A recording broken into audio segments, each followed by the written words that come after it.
Garde à vous.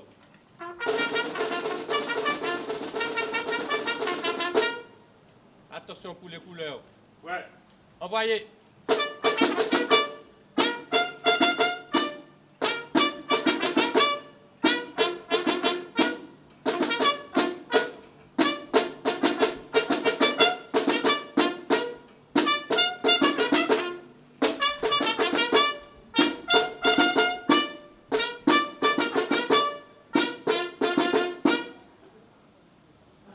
À ces soldats morts durant la Grande Guerre. Soldats, écoutez donc. Écoutez le silence.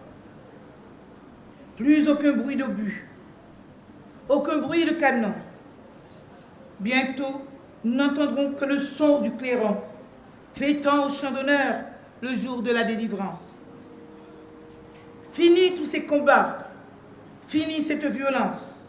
Nous sortons de l'enfer. Nous quittons son chaudron. Nous allons prendre part au quart du vin du vigneron pour fêter la victoire et les enfants de France. Trop de compagnons ont vu leur sang couler. Trop de femmes ont dû voir leur futur s'écrouler. Trop long fut le chemin de notre sacrifice. Soldats, écoutez donc. Écoutez le silence. Priez pour les enfants qui sont morts pour la France. Il faudra que ce jour, vous fêtiez l'armistice et en plus aujourd'hui, le centenaire de l'armistice 1918. Vous saluez très respectueusement et très chaleureusement ce jour symbolique où nous commémorons l'armistice en plaçant le courage, la volonté, la probité au cœur de notre cérémonie.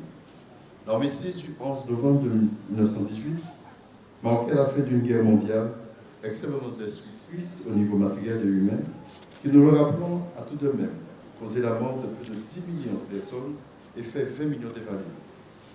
Notre même patrie, la France a perdu 1,4 million de militaires et 300 000 civils, parmi lesquels, on l'a rappelé tout à l'heure, un grand nombre de nos compatriotes guadeloupéens.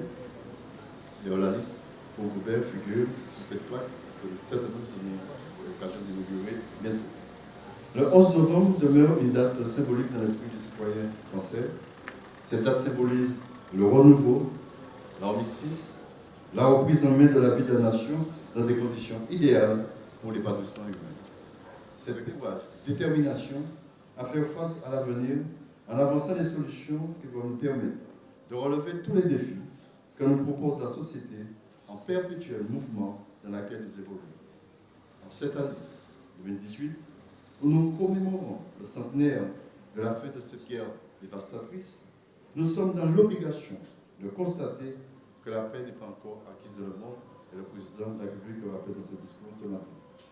Les personnes citées mortes en Afrique sont là pour le rappeler, la liste qu'il a donnée hier.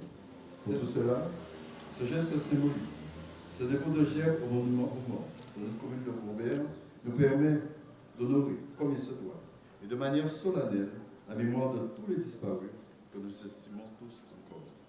Ils étaient nombreux, nos concitoyens, partis en 14-18, pour défendre nos idéaux de liberté, d'égalité, de fraternité.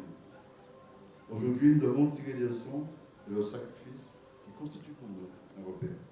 Nous devons nous appuyer sur des valeurs telles que le courage qui les animait durant leur combat, mais aussi l'esprit d'unité et de solidarité qui nous font tant défendre.